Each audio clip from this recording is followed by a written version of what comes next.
ఈ ఫిలదెల్ఫియా సంఘం మొదటి ఒకసారి ధ్యానించాం, ఈ వారం ధ్యానిస్తాం, వచ్చే వారం కూడా ఫిలదెల్ఫియా సంఘాన్ని ధ్యానిస్తాం. కొంచెం వివరంగా చూసుకుంటా పోతాం. ఇంకా ఈ ఫిలదెల్ఫియా సంఘాన్ని గురించి మనం ధ్యానించేటప్పుడు ఒకటి మనం నేర్చుకోవాల్సింది ఏంటంటే, ఈ సంఘాన్ని గురించి ఏ చెడు ఈ సంఘంలో లేదు, ఏ తప్పు ఈ సంఘం మీద దేవుడు మోపలేడు, ఏ తప్పు ఈ సంఘం మీద దేవుడు మోపలేడు. అంత ఉన్నతమైన సంఘంగా ఈ సంఘం ఉన్నది, అంత ఉన్నతమైన సంఘంగా ఉన్నది. ఫిలదెల్ఫియా అంటే సహోదర ప్రేమ, అది హెబ్రీ భాష, తెలుగులో సహోదర ప్రేమ.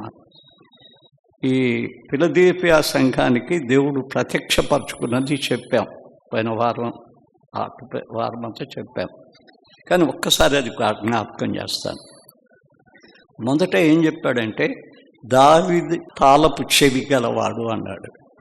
మనం యెషయా గ్రంథం 22లో చూసాం, నేను దావీదు ఇంటిని తాళపు చెవిని అధికారమును అతని మీద ఉంచి ఉన్నాను అన్నాడు. ఇంకా చాలా చూసాం, ఆయన సర్వాధికారి, ఆయనకి ప్రభువుకి, ఆయనకి మరణం మీద అధికారం ఉంది, పాతాళం మీద అధికారం ఉంది, జీవం మీద అధికారం ఉంది.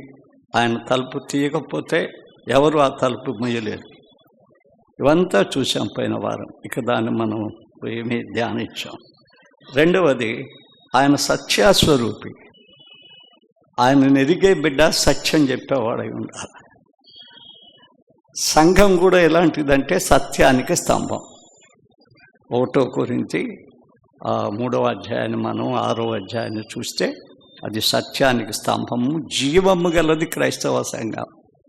క్రైస్తవ సంఘం అంటే ఏమనుకుంటున్నారంటే, చాలామందికి ఏదో 4 గోడలు లేదా ఏదో సిమెంటు ఏదో రాయి అనుకుంటున్నారు. తప్పు, దేవుడు కొడతాడు. సంఘము అంటే ప్రాణి. పౌలు ఏం చేశాడో తెలుసా? సౌలుగా ఉన్నప్పుడు సంఘాన్ని హింసించాడు. సంఘాన్ని హింసిస్తే దేవుడు ఏం చెప్పాడో తెలుసా అతనికి, పౌలుకి కదా, సౌలా నీ వేళ నన్ను హింసించుతున్నావు, ముని కోనకు ఎదురు తగ్గుతావా అన్నాడు సంఘానికి. ఇది ఎవరి సొత్తు కాదు. ఎవరు చెప్తున్నారు నాది అని? క్రైస్తవ సంఘం నాది అనేవాడే సైతాన్. క్రైస్తవ సంఘం యేసుప్రభువుది, మందిరం యేసుప్రభువుది. అది ఆయన పట్టుకున్న ఆయని ఎవరు అనొద్దు.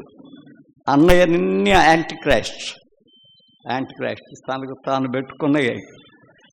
కానీ క్రైస్తవ సంఘం అనేది ఏందో తెలుసా? యేసు ప్రభువుకు చెందింది.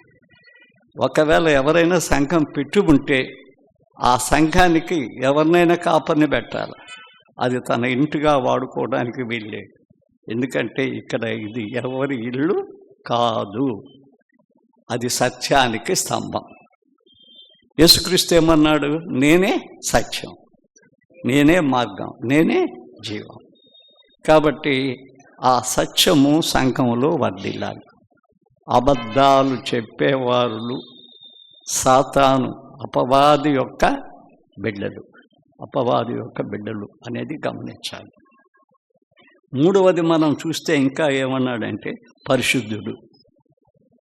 ఆయన పరిశుద్ధుడైన దేవుడు. యెషయాలు అంటాడు 6వ అధ్యాయంలో, ఆయన ఒక్కసారి యెషయాకి కనిపించిన దేవాలయంలో ఆ సెరూబులు అనే దేవదూతలు పరిశుద్ధుడు పరిశుద్ధుడు పరిశుద్ధుడు అని పాట పాడుతుంటారు. దేవుడు పరిశుద్ధుడు. ఆది కాండం నుంచి మనం చూసిన ఆయన పరిశుద్ధుడు. కానీ మనం ఆ పరిశుద్ధత ఆపాదించుకోలేము. కానీ దేవుడు మనల్ని పరిశుద్ధులుగా మారుస్తాడు. నువ్వు దేవుని చేతిలో ఉంటే ఒకేసారి నేను పరిశుద్ధుడిగా ఉండలేవు. ఆయన నిన్ను మలచాల, అగ్నిలో కాల్చాల, చెక్కాల, తర్వాత శిల్పకారిగా పరలోకానికి సరిపోయేటట్టు మలచాల. ఆఖరికి ఏం చేస్తాడో తెలుసా? నేను ఆయన పరిశుద్ధతలో పాలు పంచుతాడు. ఎక్కడుంది అది? హెబ్రీ పత్రిక 12వ అధ్యాయంలో ఆ మాట ఉంది. ఆయన అన్నీ చేసి నిన్నేం చేస్తాడు అంటే ఆయన పరిశుద్ధతలోనికి చేస్తాడు. చాలామంది మేము రక్షించబడ్డాం అన్నాం. తప్పు బిడ్డలారా, తప్పు. నేను కూడా రక్షించబడ్డాను. మే నెల 15వ తేదీ కనిగిరి దగ్గర కోయిలంపాడులో ఒక మీటింగ్లో రక్షించబడ్డాను. కానీ ఆ రక్షణ సరిపోలేదు నాకు. రక్షించబడ్డాక తప్పటడుగులు కూడా వేశాను. రక్షించబడటమే కాదు, నీతిమంతులుగా తీర్చబడాలి. నీతిమంతులుగా తీర్చబడటమే కాదు, దేవుని చేత పరిశుద్ధపరచబడాలి. దేవుని చేత పరిశుద్ధపరచబడాలి. ఇదే అన్నమాట పరిశుద్ధత అంటే. ఆయన మనకు ఇచ్చేది. మనం ఎప్పుడైతే నీతిమంతులుగా తీర్చబడతామో అంటే ఏంది? To be right relationship with God అన్న డికాయిల్స్ అనే పదం. నీతిమంతుడు అంటే అది కరెక్ట్. నువ్వు ఎవరితోనో ఫెలోషిప్ చేసి నేను దేవుడితో చేస్తానంటే కొన్ని సంఘాలు ఈ మధ్య ఏముండవు. ఫెలోషిప్ వాళ్ళదే ఉంటుంది. తినటం, ఎగరటం, మాట్లాడుకోవటం, నవ్వుకోవటం, యేసుక్రీస్తు తరిమేయటం. ఆయన ఫెలోషిప్ ఉండదు. అమెరికాలో చాలా చర్చిలు ఆయన ఫెలోషిప్ లేదు. అందుకే దరిద్రం అయింది. చాలా లేదు. వాళ్ళకేమో ఆరాధన ఏమో అరగంట, భోజనాలేమో గంట, అది అయిపోయినాక డ్యాన్స్ ఏమో ఒక గంట. కౌబాయికి కూడా వేయాలి. నాకు కూడా వేశారు ఒకసారి. కౌబాయికి కూడా వేయాలి. వేయకపోయినా బలవంతంగా వేస్తారు. బలవంతం చేస్తారు. అది ఆధ్యాత్మికతను పోగొట్టుకున్న దేశం. వారి దగ్గర ఎవడ అడక్క తింటే ప్రయోజనం లేదు కదా. డెవిల్ డాలర్ డెవిల్గా మారిపోయింది. కాబట్టి ఆ డెవిల్ని ఆశ్రయించేది డెవిలే ఆశీర్వాదం కావాలనుకుంటుంది. కానీ మంచోడు దాన్ని కావాలని ఎప్పుడు ఆశించాడు. సైతాన్ని ఎవడు ఆశిస్తాడు? ఎవడు ఆశించాడు. కాబట్టి ఆ పరిశుద్ధతను పోగొట్టుకుంటుంది. అక్కడ మంచోళ్ళు లేరా అనేది లేదు. చాలామంది ఉన్నారు, వాళ్ళు కానరారు. చాలా కొద్ది మంది ఉన్నారు. సంఘమే కొద్దిది తెలుసా? రేపు యేసుక్రీస్తుకి ఎత్తబడిన తర్వాత సంఘం ఎంతమంది ఎత్తబడతారు? 1/4. ఇప్పుడు 4th క్రైస్తవులు నరకానికే 1/4. కాబట్టి సంఘం చిన్నది. యేసుక్రీస్తు దగ్గరికి పోయే సంఘం చిన్నది అనేది మనం గుర్తుపెట్టుకోవాలి. అది కూడా ఈ వాక్యంలో వస్తుంది. ఈ సమయంలో నీ క్రియలను నేను ఎరుగుదు అంటాడు. చూసారా? 8వ వచనంలోకి వస్తున్నా. 8వ వచనమే ఇక్కడ ఈ దినం ధ్యానించేది. నీ క్రియలు నాకు తెలుసు అంటాడు. నీ క్రియలు నాకు తెలుసు. మన క్రియలు ఆయనకి తెలుసు. తల్లిదండ్రులకు తెలియకపోవచ్చు, భర్తకు తెలియకపోవచ్చు, భర్తది భార్యకు తెలియకపోవచ్చు, దేవునికి తెలియకుండా ఏంటి. చూడండి ఇక్కడ యోబు ఎంత మంచి మాట రాస్తాడు. ఎప్పుడు మనం యోబు గ్రంథంలో చూడం. యోబు 34:21 చూడండి ఏమంటాడు. కీర్తనలో చూస్తాం. 34:21 ఏమంటాడంటే, ఆయన దృష్టి నరుల మార్గముల మీద నుంచి మంత మీద ముంచబడి ఉన్నది. ఆయన వారి నడకలన్నిటినీ కనిపెట్టుచున్నాడు. ఒక తండ్రి తన పిల్లల్ని కనిపెడుతున్నట్టు. వీడు బడికి పోవటం లేదా? ఎక్కడికి పోతున్నాడు? వీడికి మార్కులు రావటం లేదేంటి? అది వాళ్ళ తండ్రి చెక్ చేసినట్టు మనం చెక్ చేస్తూ ఉంటాడు. మన నడకను కనిపెడుతూ ఉంటాడు. చూసారా ఎంత లోతుగా పోయాడు యోబు? చాలా లోతుగా వెళ్ళాడు. ఆయన నడకలను కనపెడుతూ ఉంటాడు. ఆయన చూసారా? కొన్ని కోట్ల మంది నడకలను ఆయన కనిపెడతా ఉంటాడంట. ఎట్లా నడుస్తాడు నా బిడ్డ? నడకలో ప్రేమ ఉందా? నడకలో వెలుగుందా? నడకలో దినాలు చెడ్డయని జ్ఞానం ఉందా? దేవుని జ్ఞానంతో నడుస్తున్నాడా? నీచమైన దానిలో పడిపోయాడా? నీచమైన దాన్ని, సమాజాన్ని ఇష్టం లేని దానిలో, సమాజం మెచ్చని దానిలో, తర్వాత చీకటిలో ఉండి వెలుగులో నడుస్తున్నాడు అనుకుంటున్నాడా? ఇదంతా ఆయన మన నడకను పరీక్షించేవాడు. దాన్ని కనిపెట్టేవాడు కూడా. పరీక్షించడమే కాకుండా కనిపెడతాడు. ఎట్లా నడుస్తున్నాడు అని కనిపెడతాడు అనేది దీన్ని మనం చూస్తూ ఉన్నాం. ఇక్కడ ఒక పాత మాట చెప్తాం మీకు. చాలా పాతది. ఎప్పుడన్నా చెప్పుంటే మళ్ళీ రివైవ్ చేసుకోండి, పర్వాలేదు. దేవుని వాక్యం అన్నీ అట్టే చేయబడింది. మన నడక బాగుండాలి అంటే సామెతల గ్రంథం 3:5లో నీ ప్రవర్తన అంతటి మీద ఆయన అధికారమునకు చోటియం. అప్పుడు ఆయన నీ త్రోవను ఏం చేస్తాడు? సరళం చేస్తాడు. నీ క్యారెక్టర్ మీద, నీ జీవితం మీద ఆయనకి అధికారం. మన ప్రభువు తనకు తానే మన మీద అధికారం తీసుకోడు. మన ప్రభు మనల్ని స్వతంత్రులుగా చేశాడు. అందుకే ఆదాము అవ్వని శోధించగలిగింది సైతానుడు. మన స్వతంత్రాన్ని ఆయన తీసేయడు. నువ్వే ఆయనకి అధికారం ఇస్తే, ప్రభువా నన్ను ఏలు, నన్ను నడుపు, నన్ను శుద్ధి చేయి. అందుకే దావీదు అడుగుతాడు, శుద్ధ హృదయము నాకు కలగజేయమని 51వ కీర్తనలో అడుగుతాడు. నేను చేసుకోలేను, శుద్ధ హృదయం నాకు కలగచేయి. ఒకవేళ మన నడకలో ఏదైనా పొరపాటు ఉంటే తప్పే లేదు, బతుకున్నాం, ఇంకా చనిపోలేదు. కాబట్టి ఇప్పుడైనా ఏమంటే నా హృదయంలో శుద్ధి చేయి, నా నడకను నువ్వు నేర్పించు, నా నడకను నువ్వు నేర్పించు. ఇందాక చెప్పిన 3 కూడా ఎఫెసీ పత్రికలో ఏది ప్రేమ కలిగి, వెలుగు, ఇది జ్ఞానంతో నడవమనేది 5వ అధ్యాయం, ఎఫెసీ పత్రిక 5వ అధ్యాయం చూడవచ్చు. తర్వాత ఈ విధంగా మనం మన జీవితాన్ని మార్చుకోవాల్సి వస్తుంది. తర్వాత ఆ మాటలో ఇంకా ఏముందంటే, నీ క్రియలు నేను ఎరుగుదును, నీకున్న శక్తి కొంచెమై ఉండినను నువ్వు నా వాక్యమును గైకొను అనలేదు. కొంచెమే నీ శక్తి, ఎక్కువ శక్తి లేదు. బలహీనమైన చర్చ్, ఒక చిన్న మందను భయపడవద్దు అంటాడు. కానీ దాని గురించి కూడా మనం చూద్దాం. ఇప్పుడు ఏమైందంటే, ఈ క్రియల్లో ఇంకా మనం పోతూ ఉంటే ఇంకా నేర్చుకోవాల్సింది ఏంటంటే, తీతు పత్రికలోకి వద్దాం. 2:14 వస్తే ఏం రాయబడిందో చూడండి.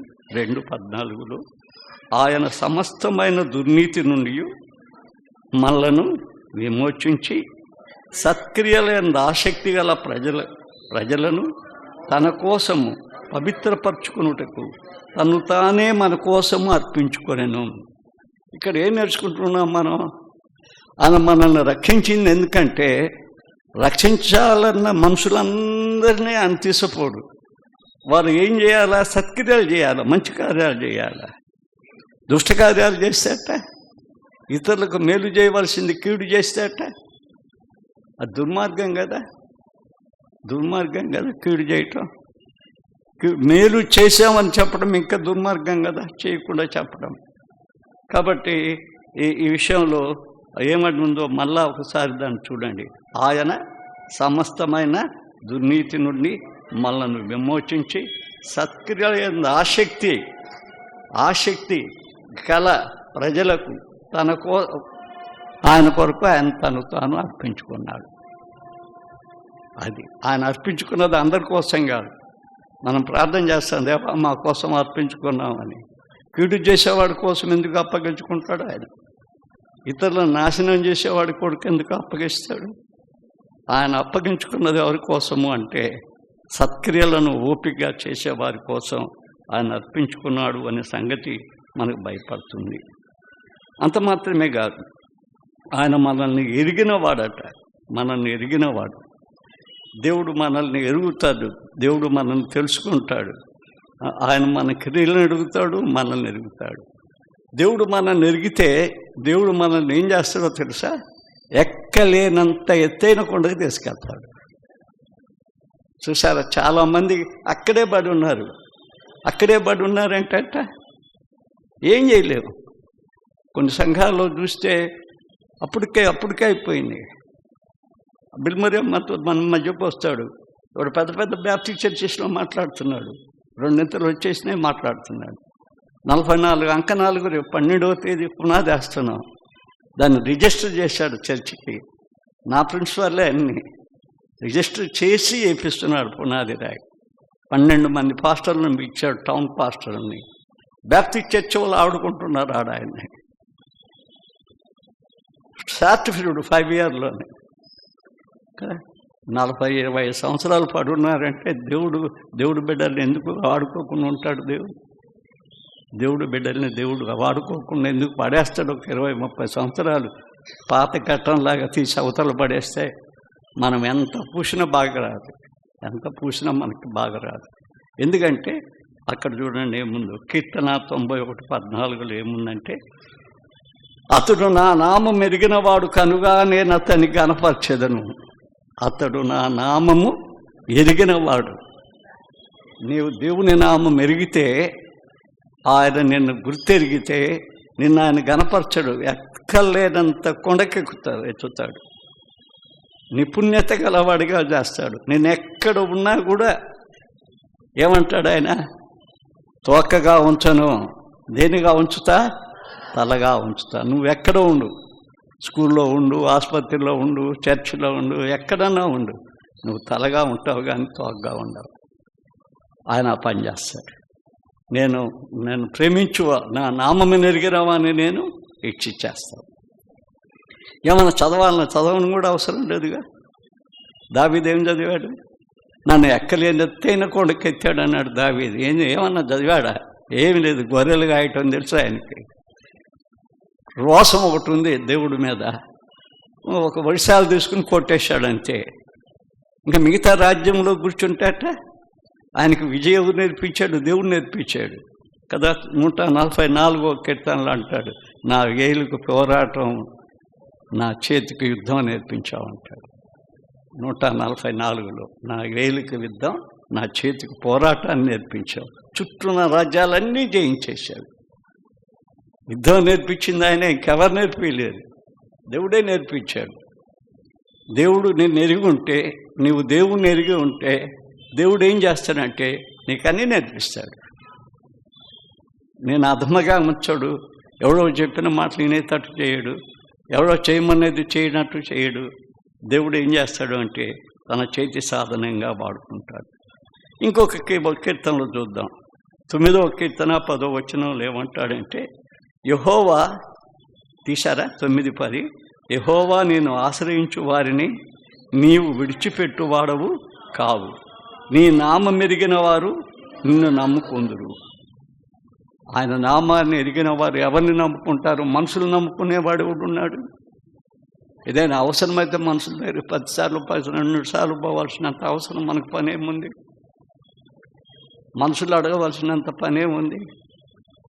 ఒకసారి వారి మనసు చూసినట్టు కట్అవుట్, మనం మళ్ళా పోవాల్సిన అవసరం లేదు. ఎందుకంటే మన దేవుడిని నమ్ముకున్నవాడు. మన దేవుడు సమస్తాన్ని సమకూర్చే దేవుడు ఆయన. ఎందుకంటే ఆయన నమ్ముకున్నవాడు ఎవడు దరిద్రుడు కాదు. ఆయన నమ్ముకునేవాడు ఎవడు దరిద్రుడు కాదు. కాబట్టి అది మనం నేర్చుకోవాల్సింది. ఆయన ఎరిగి ఉంటే అది మనకు కలుగుతుంది అని మనం తెలుసుకోవాలి. 103వ కీర్తన 20వ వచనం చూద్దాం. 103:20, యెహోవా దూతలారా ఆయన ఆజ్ఞను లోబడి ఆయనను సన్నుతించుడి. ఏం చేయాలి వాళ్ళు? ఆయన ఆజ్ఞకు లోబడాలి, ఆయన మాటకు.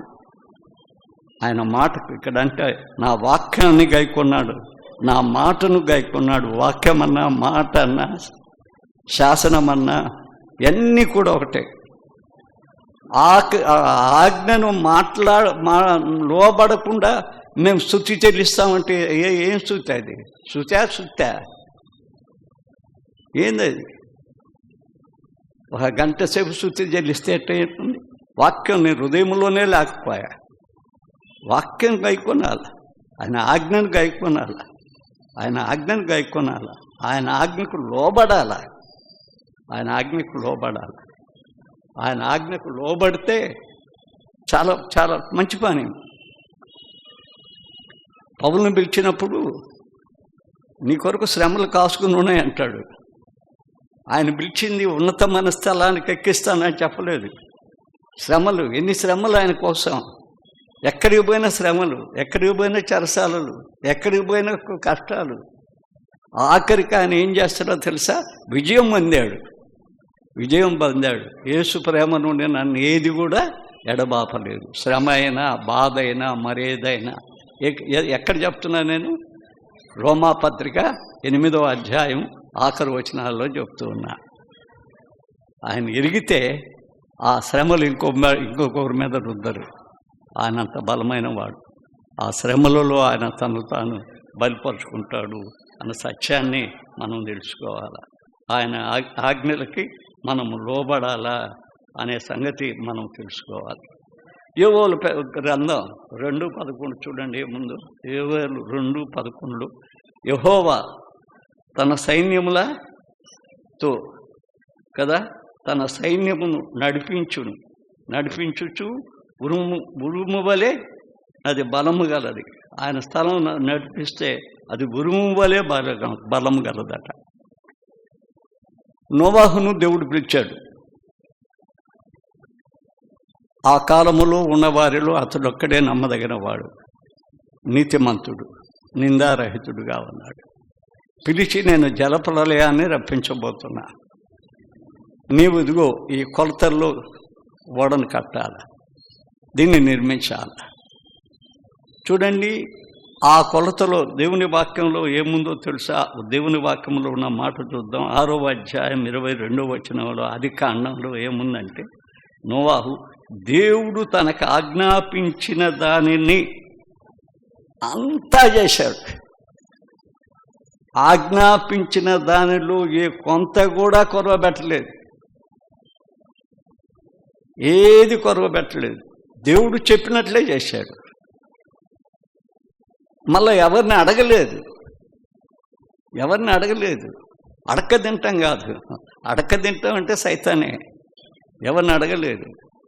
ఆ దేవుడు ఆజ్ఞాపించిందంతా నెరవేర్చాడు, మొత్తం నెరవేర్చాడు. భయంకరమైన తుఫాను కదా, జల ప్రళయం వచ్చేసింది. దేవుడు ఆ ఓడలో మూసేసేసాడు. ఆయన ఓడలో మూసితే కూడా భద్రత. కొన్నిసార్లు మన జీవితాలు ముయ్యబడతాయి. ఆ ముయ్యబడ్డప్పుడు ఏం తొందరపడబండి, మనకు భద్రత కోసం మూసేస్తాడు. అసలు ఆ ఓడ భద్రత ఎలా ఉంది ఇదివరకు చెప్పానో లేదు, గుర్తులేదు. పైన నీళ్ళే, కింద నీళ్ళే, పక్కన నీళ్ళే, అన్ని నీళ్ళే. ఆ నీళ్ళలో ఊగులాడుతూ ఉంటుంది. నీళ్ళల్లో ఒక పెట్టె పోతుంటే ఎట్టుంటుంది, కొట్టుకుపోయినట్టు ఉంటుంది. అలా కూడా భద్రంగా పడ్డాడు, అలా కూడా భద్రంగా ఉన్నాడు. అయితే మళ్ళీ ఏం జరిగిందో తెలుసా? 8వ అధ్యాయంలో ఆయన దేవుడు అంటే జ్ఞాపకం చేసుకున్నాడంట. 9వ అధ్యాయంలో మళ్ళా చూస్తే ఆయన ఆశీర్వదించాలంట. ఫస్ట్ వచనమే 8వ అధ్యాయము ఆ మొదటి వచనంలో ఏముందంటే, ఆయన ఏం చేసుకున్నాడు? జ్ఞాపకం చేసుకున్నాడు. 9వ అధ్యాయంలో ఏం చేశాడు? ఆయన ఆశీర్వదించాడు. ఆయన ఎదిగి ఉంటే ఆయన ఏం చేస్తాడంటే నిన్ను జ్ఞాపకం చేసుకుంటాడు, నిన్ను ఆశీర్వదిస్తాడు. మనుషుడు ఎవడు ఆశీర్వదించలేడు. ఏ మనిషి మన జీవితాన్ని ఆశీర్వదించలేడు. దేవుడే మన జీవితాన్ని ఆశీర్వదించేవాడు. కష్టాలు వచ్చినప్పుడైనా, నష్టాలు కలిగినా, మన జీవితం మూసివేయబడినా మన కళ్ళు దేవుని వైపు చూద్దాం. ఎందుకంటే ఆయనే మనకు ఆశీర్వదిస్తాడు. కొన్నిసార్లు ఆయన మనుషుల ద్వారా కూడా మనకు సహాయం చేయగలడు. ఆయన మనకు బయలుపరుస్తాడు మనుషులని. కాబట్టి మనం ఏమాత్రం తొందరపడకుండా ఉండటానికి దేవుని సన్నిధిలో ఉండాలని మనం చూస్తూ ఉన్నాం. చిన్న మంద భయపడకూడదు అని అన్నాడు. అంటే ఆ చిన్న సంఘాన్ని భయపడకుండా ఉండాలి అంటే దేవుని స్వరం వింటున్న సంఘం అది, దేవుని స్వరం వింటున్న మంద అది, దేవుని స్వరమినే మంద అది. చూద్దాము ఒకసారి దేవుని వాక్యంలో. యోహాను సువార్త చూడండి, 10వ అధ్యాయానికి రండి, 27వ వచనానికి రండి, 28కి రండి. ఏముందో చూడండి అక్కడ. నా గొర్రెలు నా స్వరం వినును కదా, వినును, నేను వాటిని ఎరుగుదును. అక్కడ కూడా చూడండి, ఆయన ఎరుగుతాడు. నీ క్రియలు నేను ఎరుగుతాను అన్నాడు కదా, ఆయన ఎరుగుతాడు. తర్వాత ఏమన్నా ఉంది చూడండి, ఎరుగుదు, వాటిని నేను ఎరుగుదును కదా, అవి నన్ను వెంబడించును. ఇంకా ఏముంది,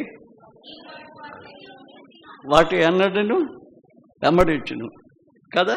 ఆ వెంబడించుతున్నందువల్ల ఏం కలుగుద్దో తెలుసా? వాటిని ఆయన చేతిలో నుండి ఎవ్వడు అపహరింపలేడు. ఒక్కొక్క మాట చిన్నగా దాన్ని కట్ చేసుకుంటూ చూడండి. నా స్వరం వినును, నన్ను వెంబడించును కదా. కాబట్టి మనం ఆయన స్వరమిని ఆయన వెంబడిస్తే ఎవడు మనల్ని అపహరింపలేడు, ఎవడు మనల్ని అపహరింపలేడు. మర్చాత కాదు. ఎందుకంటే మనం దేవుని స్వరమేనాలా, బైబిల్ మాటలేనాలా. బైబిల్ మాటలు, దేవుని వాక్యాన్ని ఎక్కువగా మనం వినాలి అని దేవుడు మనకు జ్ఞాపకం చేస్తూ ఉన్నాడు. అది మనం తెలుసుకోవాల్సింది. అది మన జీవితంలో ఉండవలసింది. చిన్న మందైనా కూడా ఆయన స్వరాన్ని వినగలిగినప్పుడు, ఆయన మాటలు వినగలిగినప్పుడు అది మనం చేస్తున్నాం. ఆయన వాక్యాన్ని వినగలుగుతాం. అదే అక్కడ రాసిన మాట. అదే ఏమంటాడో తెలుసా? 8వ వచనం చూడండి. నీకున్న శక్తి కొంచెమై ఉండినను నీవు నా వాక్యమును గైకొన్నావు. ఇక్కడ మళ్ళా ఎప్పుడో చెప్పిన విషయాలు మళ్ళీ మీకు జ్ఞాపకం చేస్తున్నాం. దేవుని వాక్యము అంటే గైకొనాలంటే ముందు 3 పనులు చేయాలి. 4వ పని గైగట్ట. బైబిల్ చదవకుండా నేను దేవుని వాక్యాన్ని గైకొన్నాను అంటే అది అబద్ధం. ప్రభుదాస్ చెప్తే ఏముంది? మనం చదవాలిగా. ఆయన కూడా కొన్ని తప్పులు చెప్పొచ్చేమో. యేసుదాస్ చెప్తే అంటే ఏముంది? ఇంకొక ఆయన బైబిల్లో లేని చెప్తాడు, ఒక ఆయన ఇంకా ఏదో చెప్తాడు. టైటాన్ ఓడని తీసుకుని వచ్చి బైబిల్లో పెడతాడు ఒక అరగంట. టైటాన్ ఓడని తెచ్చి ఒక అరగంట బైబిల్లో పెడతాడు. ఒక ఆయన ఒక అరగంట పెట్టాడు బైబిల్లో. టైటాన్ ఓడని తెచ్చి దాన్ని ఎంతో పొగిడి ఒక ఆయన దగ్గర ప్రసంగం చేస్తుంటే ఆయన 2వ ప్రపంచ యుద్ధాన్ని 45 నిమిషాలు చెప్పాడు. 2వ ప్రపంచ యుద్ధాన్ని. బైబిల్ అన్ని కలిపేస్తున్నారు. ఈ దినాల్లో అన్నీ కలిపేస్తున్నారు. ఒక ఆయన బాలనాగమ్మ కథ చెప్పాడు. ఒక ఆయన Balanagamma Repalle Lutheran church revival మీటింగ్కి పోతే ఆ రివైవల్ మీటింగ్లో బాలనాగమ్మ కథ చెప్పాడు. అది పోయింది. రామాయణం కథ చెప్తున్నాడు. రాముడు దాటకూడదంటే దాటన్నట్టు గీత. ఇవన్నీ ఈ దినాల్లో ఎక్కువైపోయాయి. ఏది బోనిట్టాలు అన్నీ తెచ్చి బైబిల్ క్లబ్ చేస్తున్నారు. మీరు మళ్ళా ఒక్కసారి పరమగీతాలు చదవండి. ఒక్కటి బయట తేలని. ఈనాడు నాకు 100 మంది దాకా ఫోన్లు చేశారు. అది రాసిన నుంచి బైబిల్ అంతా దాంట్లోనే ఇమిడ్చారు సార్ అని. ఒక 1000 పేజీలో బైబిల్ ఇమిట్ చేశారు. అట్లనే మనకు బైబిల్, మనకు వాక్యం ముఖ్యం. కాబట్టి ఇప్పుడు ఏం చేయాలి? మనం ఆ వాక్యాన్ని గురించి కొన్ని చూడాలి. ముందు వాక్యం చదివేటప్పుడు మనం ఏం చేయాలని చూడాలి. ఫస్ట్ వాక్యాన్ని మనం ఏం చేయాలి అంటే పరిశోధించాలి. వాక్యాన్ని పరిశోధించాలి. పరిశోధించడానికి ముందు వాక్యాన్ని పఠించాలి. వాక్యాన్ని మనం పఠించాలి అంటే ద్వితీయోపదేశకాండం 17:20 వేసుకోండి. 17:11 ద్వితీయోపదేశకాండం 17:20 వేసుకోండి. పరిశీలించాలి. యెషయా 34:16 పరిశీలించాలి, పరిశోధించాలి. అపోస్తుల కార్యం 17:11 వేసుకోండి. పరిగ్రహించాలి, గ్రహించాలి. 119వ కీర్తన 11వ వచనం. ప్రకటన 1:3. ప్రకటన గ్రంథం 1:3 చూడండి ఏమన్నా ఉందో. ఆ 1:3లో గైకుంటాం. సమయం సమీపించి ఉన్నది కనుక ఈ ప్రవచన వాక్యం చదువువాడు వాటిని విని ఇందులో రాయబడ్డ సంగతులు గ్రహించువారు ధన్యులు, గైకొనువాడు ధన్యుడు అంటాడు. కాబట్టి మనం దాన్ని పఠించాలి, పరిశీలించాలి, పరిశోధించాలి, పరిగ్రహించాలి. వాటిని మనం తెలుసుకోవాలి. అంటే ఏం చేయాలి అంటే నువ్వు చదవటం ప్రారంభం చేయాలి. ఎవరైనా చదవకుంటే చదవమని చెప్పడానికి నేను చెప్తున్నాను. ఒక్కొక్కసారి నేను కూడా నా సాక్ష్యం చెప్తున్నా. ఎందుకంటే నేను రాత్రి 10-11 గంటలకు బైబిల్ చదువుతా. రాత్రి జాములో ఆయన వాక్యం చదివితే దేవుని వాక్యంలో 63వ కీర్తనలో ఏముందో తెలుసా? కురువు మెదడు దొరికినట్టుగా అంట. ఆ రుచి మీరు కూడా చూడండి. నేను చూసి చెప్తున్నా. చాలా రుచిగా ఉంటుంది.